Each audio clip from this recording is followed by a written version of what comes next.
There's a pandemic going on in America, and I'm not talking about COVID. I'm talking about a financial pandemic. Guys, it's absolutely insane that we have such little financial education in the United States and practically in the entire world. But let's concentrate on the United States. I was reading an article earlier. I'm going to read it to you guys right now that most Americans are living paycheck to paycheck. And when I say most, I mean more than half of our country.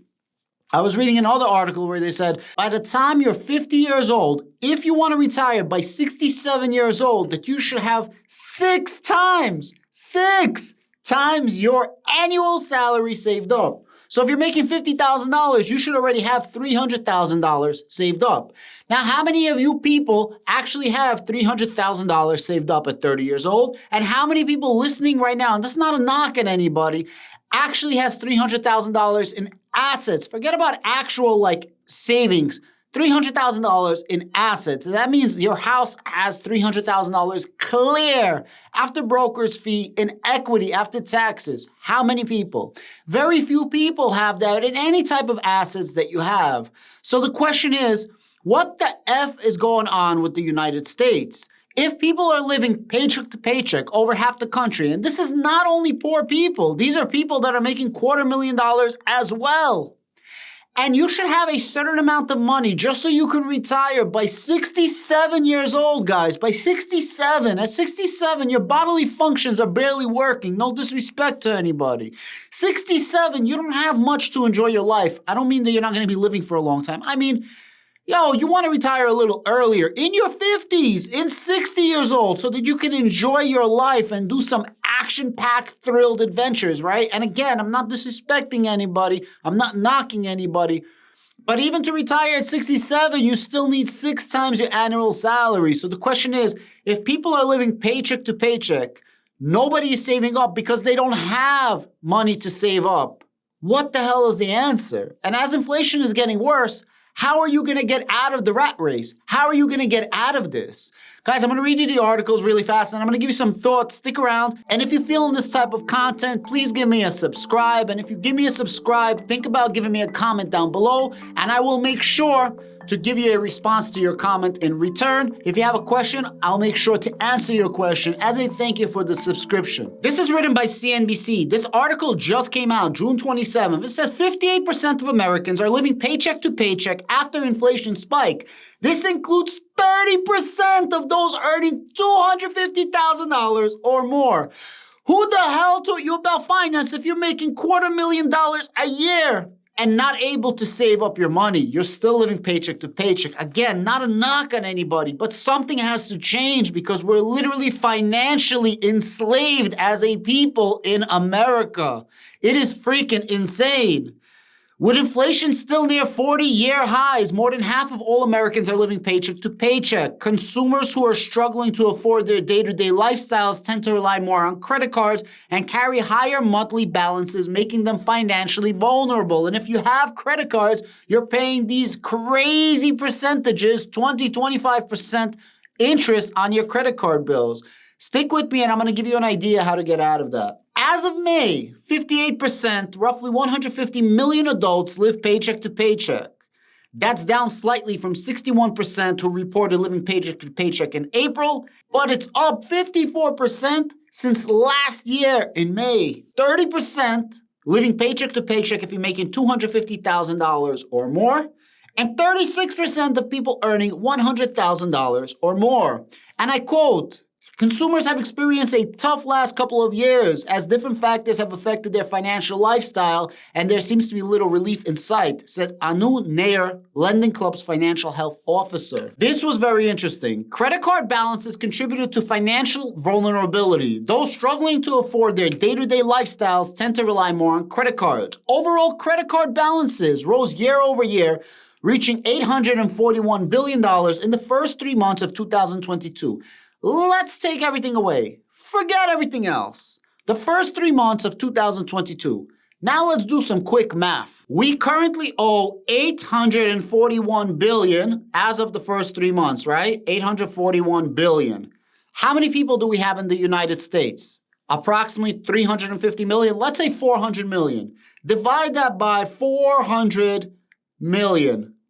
That means only the first 3 months of 2022, only a quarter, a fourth, the average amount of debt per United States person is $2,102.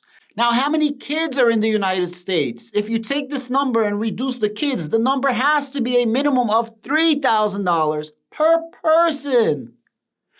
That's only the first 3 months. If you times it times 4, we're well over $10,000 a person in debt in the United States. And if you add that over 50% of us live paycheck to paycheck, and the debt that we have, we're paying over 20% on.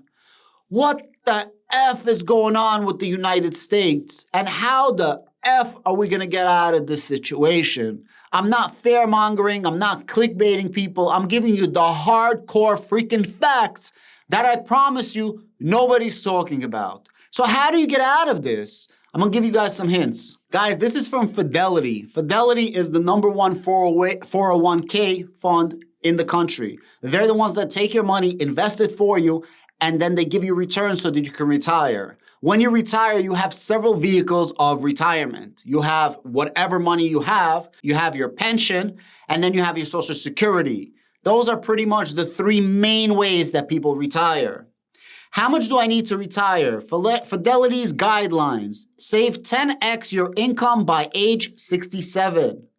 Aim to save at least 1 time your salary by 30, 3 times your salary by 40, 6 times your salary by 50, and 8 times your salary by 60. And that's 10x by 67. So the question is, if you are watching my channel and you're 30 years old and you're making $50,000, do you have $50,000 saved? And if you're making $100,000, do you have $100,000 saved?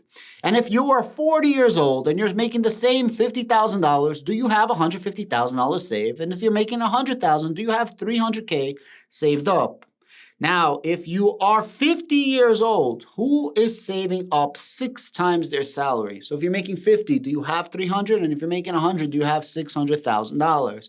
And this is just so you can retire, like I said, by 67 years old. The question is, do you want to work 9 to 5 or worse for your entire life just to retire at 67? Now at 67, you are still super young and you have a very long life ahead of yourself. But let's be honest, you're not a spring chicken. You're not running after your grandchildren. You're not running after your kids. You're not traveling the world and doing paradiving, parasailing, boating down the rapids. You understand what I mean? Like, you're not doing the most exciting things at that age. At 67, you're literally chilling, babysitting, going out to dinner, things like that, which is fine. But don't you want to retire earlier so that you can have some amazing memories of your life? Because if you retire at 67, that means at 30, 40, 50, you were too busy working, saving up some type of money. If you even saved up that money just to retire.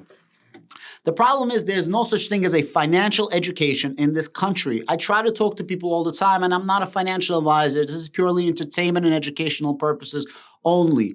Most people in the United States don't consider retirement. They don't care about it, and they don't plan for it. Just like most people don't have reserves, and that's why you're in this situation right now. So I want you to come up to the mirror. I want you to smack yourself and really tell yourself that you're the reason that you're in this situation, and stop blaming everybody around yourself. The first thing you should do, if you do have debt, reconcile your debt. What does that mean? Take all the money that you owe, get a loan, pay off that, and it's a low interest loan that you're going to pay off for a while.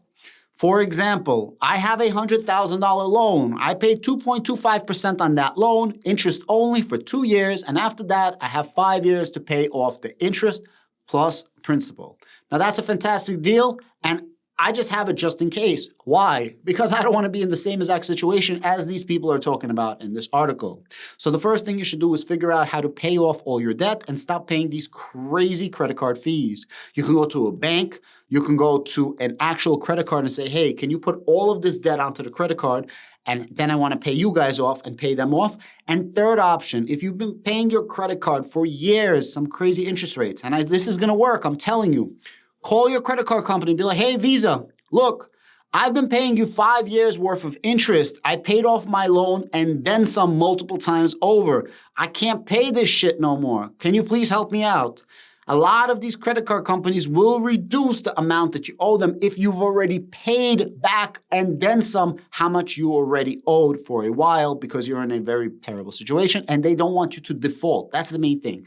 So if you threaten them that you're going to go bankrupt and you really can't pay this, and then I have a friend who's owed like $200,000. I've been working with him. He's exactly my age. We've been working in the same field.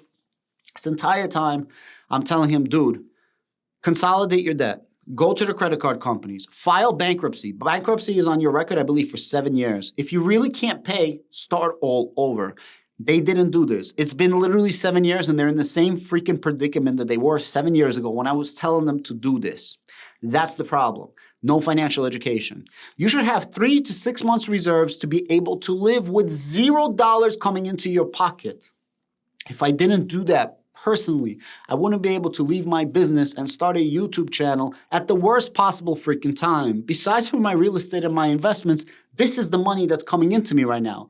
YouTube. And I promise you, I'm not even breaking $1,000 a month with YouTube right now. So if I didn't have savings, obviously investments are not going right now, and I didn't have real estate properties, which do help, it does subsidize my income, guys, I will be done for. You gotta save up your money for rainy days, and most people don't do this.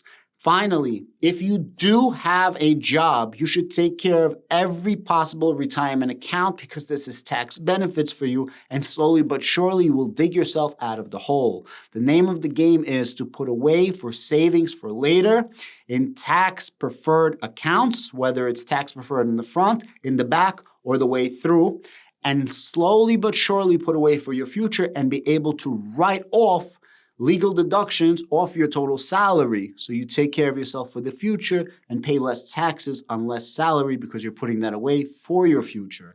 Guys, I know I sound crazy. I know I'm some guy on YouTube and you guys are like, yo, this guy is full of shit. And that's okay.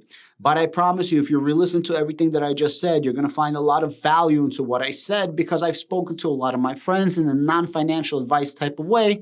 And sometimes they listen and do their own research and they come out on top. Most of the time, 99%, they're going to be living paycheck to paycheck the same way they are in their 30s, their 40s, their 50s, their 60s, until they finally retire, enjoy their life for a couple of years miserably, have no money to do anything dope that they ever wanted to do. They can't buy themselves a convertible. They can't buy themselves a house. They can't afford more than one vacation a year. And they're going to die with really bad memories of life with nothing special except for working 9 to 5 plus overtime for their entire life. Guys, take your life in your future. Take your future at hand now. Do something about your life that you don't like and change things. I promise you it's not as hard as it sounds. The statistics are right there. I just gave you the numbers. And it sucks. You don't want to be part of the rat race. Don't be part of the 99. Be part of that 1% the way you think. Have a great day.